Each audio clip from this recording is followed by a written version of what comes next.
कि नारी के मुख से अगर एक बार निकल जाए कि मेरी जिंदगी तुमसे विवाह कर कर बेकार हो गई, उस समय नारी का साथित्व समाप्त हो जाता है। इसलिए माताओं, आपसे निवेदन है, जिंदगी में सारी लड़ाई लड़ना, सब कुछ बोलना, पर अपने पति से यह मत कहना कि तुमसे विवाह कर कर मेरी जिंदगी बेकार हो गई, क्योंकि विवाह तुमने किया है पर भाग्य उसने लिखा है। भाग्य लिखने वाला वो है। और आपसे फिर निवेदन करूंगा, राम मंदिर जाओ, कृष्ण मंदिर जाओ, शिव मंदिर जाओ, भवानी के मंदिर जाओ, तुम्हारे 33 कोटि देवताओं के मंदिर चले जाओ, गणेश जी के मंदिर जाओ, तुम्हारी मर्जी पड़े उस देवता के मंदिर जाना, कोई तुम्हारा भाग्य नहीं बदल सकता। जो तुम्हारी किस्मत में लिखा है वो तुमको भोगना पड़ेगा। तो बदलेगा कौन? तो उसका भी प्रमाण हमारे यहां शिव महापुराण कहती है। एक पारो नाम की विधवा स्त्री थी।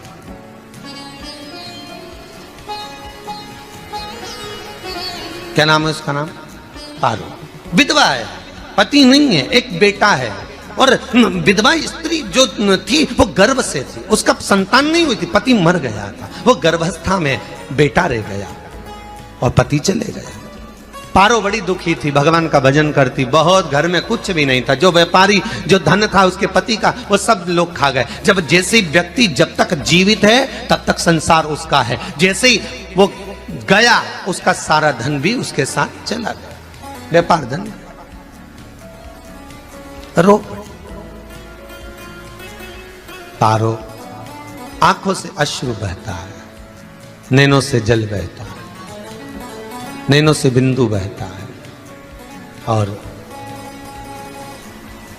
पारो की आंखों से जब आंसू बह रहा है, अश्रु निकल रहा है, जल बह रहा है।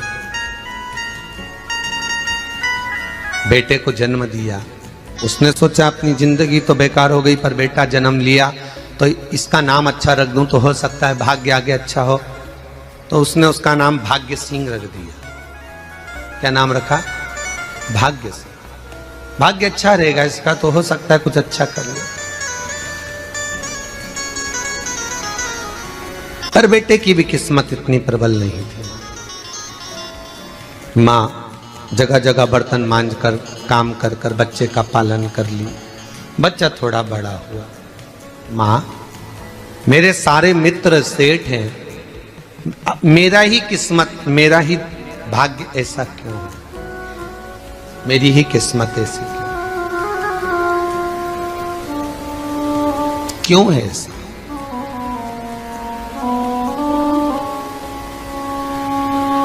मां, मेरी किस्मत में इतना दुख क्यों लिखा है? मां, भोजन तक हमको समय पर नहीं मिलता, हमारा भाग्य ऐसा क्यों है? मां, हमारी किस्मत ऐसी क्यों है? मां कहती है, बेटा जो ललाट पर लिखा उसे कौन टाल सका? मां बच्चों को समझाती है, मां बच्चों को कहती है, धीरे धीरे समय निकलता है। मां, एक बार बता मां, तू कहती है कि सब भगवान ने लिखा है भाग्य में, तो भगवान का मिलेगा मुझे बता दे। मां बोलती है, ऐसी कोई जगह नहीं जहां भगवान नहीं। वन में मिलेगा? हाँ मिलेगा। मां का कहना मानकर भाग्य सिंह वन में चले गया और घने जंगल में भाग्य जब गया भाग्य सिंह, और घने जंगल में जब पहुंच गया, ढूंढते ढूंढते ढूंढते ढूंढते ढूंढते तो भी भगवान तो भगवान, भगवान की छाया तक नहीं मिली। भगवान की छाया तक। आंखों में जल भर गया, बेहोश होकर गिर गया। शाम का समय था, विष्णु और लक्ष्मी निकल कर जा रहे थे। लक्ष्मी और विष्णु जाते जाते उसको देखकर रूप बदल के उसके पास गए। बेटा, आपका नाम क्या है? तुम्हारा नाम भाग्य सिंह है। कहां जा रहे हो? भगवान से मिलना है हमको। क्या काम है तुम्हें भगवान से? भगवान से पूछना है कि मेरी किस्मत ऐसी क्यों बनाई, मेरी किस्मत में गरीबी क्यों लिखी, मेरे भाग्य में इतना दुख क्यों लिखा। मुझे भगवान से पूछना है कि मेरी किस्मत ऐसी क्यों बनाई, मेरी किस्मत में इतना दुख क्यों लिखा। इतनी तो भगवान बोले, ये तो देखो भाग्य भाग्य की बात है, सबके भाग्य में अलग अलग होता है। नहीं नहीं, मुझे भगवान से पूछना। तो हुआ क्या? मैं बहुत गरीब हूं, मैं बहुत दुखी हूं, भगवान से प्रार्थना है कि मुझे कुछ मेरी जिंदगी का अच्छा कार्य कर दीजिए। लक्ष्मी जी को दया आ गई, नारायण से बोले, प्रभु इसको कुछ दे दो, थोड़ा सा इसके ऊपर कृपा कर दो। नारायण बोले, इसके भाग्य में नहीं है लक्ष्मी, इसके भाग्य में नहीं है लक्ष्मी। लक्ष्मी मैं देवी दूंगा तो इसकी किस्मत में नहीं है। लक्ष्मी कहती है आपका काम देने का है, आप तो दो। भगवान ने कहा लक्ष्मी नहीं है भाग्य में, तुम तो दे दो। लक्ष्मी जी के कहने पर नारायण ने उसको एक हीरे का हार दे दिया, ले ये ले हीरे का हार। वो प्रसन्न हो गया, हीरे का हार मिल गया। और हार लेकर वो चला, और चलते चलते उसने सोचा मेरी मम्मी को दूंगा, मेरी माता को दूंगा, माँ बड़ी प्रसन्न हो जाएगी। हीरे का हार लेकर जा रहा था। हार ले जाते उसको रास्ते में इतने में उसको तुरंत उसी समय पर कहीं सोचादि कर्म के लिए जाना पड़ा। उसने सोचा इस हार को इस पत्थर पर रख देता हूं, अभी आऊंगा वापिस इस हार को उठाकर घर लेकर चले जाऊंगा। और सोचादि कर्म के लिए वो चल दिया। गया, हाथ धोकर आया, इतने में चील उड़ती उड़ती आई, उसका हार लेकर चली गई। आके रोने लगा, माँ को जाकर कहा माँ किस्मत तो देख, इतना जोरदार हार मिला था हीरे का, पर भाग्य में नहीं था, नहीं मिला। इतने में वो रोता रोता तुरंत फिर भगवान के पास गया, रोता बिलखता फिर पहुंच गया वन के अंदर। फिर भगवान मिले। भगवान ने पूछा अब क्या हुआ? प्रभु मेरा हार तो वो हीरे का, मेरा हीरे का हार ले गई चील। भगवान बोले देख भैया हम तो तेरी किस्मत में था, वो कर दिया, अब आगे तू एक काम कर, ब्रह्मा जी से जाके मिल। ब्रह्मा जी कहां मिलेंगे? यहां से आगे जा, ब्रह्मा मिल जाए। ब्रह्मा के पास गए। ब्रह्मा जी ने कहा क्या हुआ? ब्रह्मा जी मेरे भाग्य में गरीबी लिखी है, कुछ अच्छा कर दीजिए। ब्रह्मा जी कहते हैं तुम्हारे भाग्य में जो लिखा है वो तुम्हें भोगना पड़ेगा। नहीं नहीं आप कृपा करो। लक्ष्मी जी ने नारायण से कहा इसको कुछ कृपा कर दो। तो भगवान ब्रह्मा जी ने कहा चलो इसका भाग्य बदलने के लिए एक हीरे की अंगूठी दे देता हूं। भगवान ने उसको हीरे की अंगूठी दे दी। अब हीरे की अंगूठी दी, फिर वो लेकर चला। इतना खुश था, अब मुझे हीरे की अंगूठी मिल गई, अब मुझे हीरे की अंगूठी मिल गई। इतना प्रसन्न होकर जा रहा था, इतने में इसको लग गई प्यास। इसने सोचा पानी पी लूं। पानी पीने के लिए इसने मुंह को करा नीचे, जेब में रखी थी अंगूठी, वो पानी में लुढ़क गई। लुढ़कते से एक मछली निगल गई, अंगूठी भी हाथ से चली। देखिए कोई कितना भी साथ दे दे, पर भाग्य में अगर सुख लिखा होगा तो वो अपने आप मिलेगा, नहीं। फिर आया, फिर मां से कहा मां ऐसा हो। मां ने कहा चल जाने दे, तू रोज रोज बहाना बना के चले जाता है, दिन भर इधर उधर घूमता रहता है, शाम को आता है और बहाने बना के कहां की स्टोरी सुनाता रहता है, ना जाने कहां की कहानियां सुनाता रहता है। चल काम पे जा, कुछ काम कर तो भाग्य बदलेगा। नहीं नहीं मां मैं सत्य बोल रहा हूं, नहीं माना। फिर चले गया। नारायण ने कहा एक काम करो, अब तुम शंकर जी के पास जाओ। शिव जी के पास गए। भोलेनाथ जी ने उसको हीरे की पोटली दे दी। वो हीरे की पोटली ले जाकर अब की बार सोचा कहीं रुकूंगा ही नहीं, सीधे घर गया। मम्मी को याद करा, माँ नहीं थी। उसने एक लोटे के अंदर हीरे रख दिए। मैं माता को ढूंढ के आता हूँ। माँ को ढूंढने गए, इसमें चोर घुस गए घर के अंदर, लोटा ही ले गए हीरे। फिर आके देखा, फिर माँ ने कहा, फिर बहाने बनाया तूने, फिर स्टोरी सुने, फिर कहानी सुने। माँ मैं सत्य कह रहा हूं, सत्य कह रहा हूं। आखिरी में हार गया। फिर भगवान विष्णु और ब्रह्मा ने एक ही बात कही, तू शंकर के मंदिर की चौखट पर जा। वहां क्या करना पड़ेगा मुझे?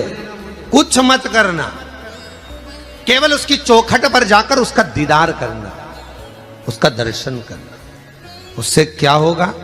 भगवान विष्णु और ब्रह्मा कहते हैं 33 कोटि देवताओं के पास जाएगा तो कुछ नहीं होने वाला, पर शंकर के दरवाजे पर भाग्य देवी रोज प्रतिदिन झाड़ू लगाती है। कौन झाड़ू लगाती है? भाग्य देवी। आपसे निवेदन है, बहुत सुंदर कथा, इससे समझना कि विष्णु ब्रह्मा राम कृष्ण आदि 33 कोटि देवताओं के पास तुम चले जाओ, कोई तुम्हारा भाग्य नहीं बदल सकता।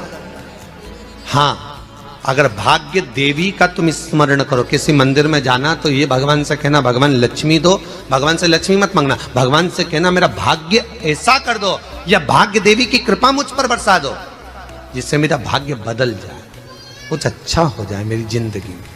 तो जाके शंकर के मंदिर के बाहर खड़े हो, भाग्य देवी मां झाड़ू लगाती है, भाग्य देवी उनकी चौखट पर बैठी रहती है। तू जा, उससे क्या होगा? बस देवता तो तेरी जिंदगी बदलने के लिए कब से इंतजार कर रहे हैं, पर तेरा भाग्य नहीं बदल पा रहा। तेरा भाग्य बदलेगी तो भाग्य देवी ही बदलेगी।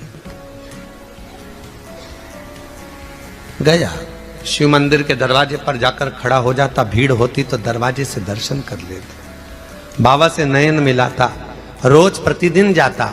एक दिन शंकर जी ने भाग्य देवी से कहा, देवी इसका भाग्य बदल दो। देवी कहती है, भोलेनाथ इसकी किस्मत में ब्रह्मा जी ने यही लिखा है दुख, इसकी किस्मत में ठोकरें खाना ही लिखा है। भाग्य देवी तुम मेरे दरवाजे की झाड़ू लगाती हो, आज इसके भाग्य की झाड़ू लगाई। भाग्य देवी ने कहा, भोलेनाथ आप कह रहे हो? हाँ मैं कह रहा हूं, क्योंकि मेरे दरवाजे पर इतने दिन से रोज आ रहा है और मेरे दरवाजे से खाली चले जाए अच्छा नहीं लगता। भाग्य देवी ने भाग्य बदला, एक सोने का सिक्का झाड़ू लगाते लगाते दरवाजे पर पटक दिया। उस सोने के सिक्के को लेकर वो चला और सोने के सिक्के को ले जाकर उसने माता को दिया। अब भाग्य कैसे बदलता है वो देखिए। सोने का सिक्का लेकर गया और तुरंत वो सोने का सिक्का घर में पहुंचा। रात से ठाठ हो गया, बेचकर भोजन की व्यवस्था करी। एक दिन माँ ने सोचा कुछ ऐसा करूं कि मैं मछली का व्यापार करूं, और मछली खरीदने के लिए गई। और मछली खरीदने के लिए गई, जो मछली मिली दे तो दी व्यापारी ने, परंतु घर लाते लाते वो मर गई। मरा तो काटा तो इसमें से हीरे की अंगूठी मिल गई। अंगूठी तो मिली, इतने में माँ ने कहा, देखो भगवान ने बड़ी कृपा करी, हीरे की अंगूठी मिली। बेटे ने कहा, ये मेरी ही अंगूठी है। मछली निगल गई थी। माँ ने कहा, बेटा जाओ, थोड़ा आज ब्राह्मण भोजन करने आएंगे, थोड़ी लकड़ी काट कर लिया। बेटा लकड़ी काटने गया, एक पेड़ पर, सूखे पेड़ पर चढ़ा लकड़ी काटने के लिए। काटते काटते उसको पेड़ की डाली पे एक हार टंगा हुआ दिख गया। वो हार वही था जो हीरे का चील लेकर गई थी। वो हार प्राप्त हो गया। आते आते रास्ते में प्यास लगी, सोचा कहीं एक आध बर्तन मिल जाए पड़ा हुआ, तो लोटा पड़ा हुआ मिल गया जिसमें हीरे पड़े हुए थे। जब भाग्य चलता है तो सारी रास्ते अपने आप खुलते खुलते खुलते खुलते चले जाते हैं। जब भाग्य नहीं चलता तो चाहे कोई हीरा दे दे, चाहे कोई सोना चांदी दे दे, चाहे कोई फैक्ट्री खुलवा के दे दे, तो भी कुछ दिन में ठप्प हो जाए। भाग्य चलेगा तो धन आएगा, भाग्य नहीं होगा नहीं। तो फिर कुछ मत करो, क्या करना है बोलो तो।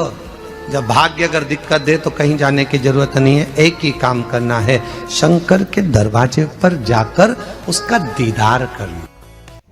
माताओं, बहनों और भाइयों, अगर आपको कथा अच्छी लगी हो और शिव शंकर के दर्शन वीडियो में अच्छे लगे हों तो चैनल को लाइक, शेयर और सब्सक्राइब ज़रूर करें।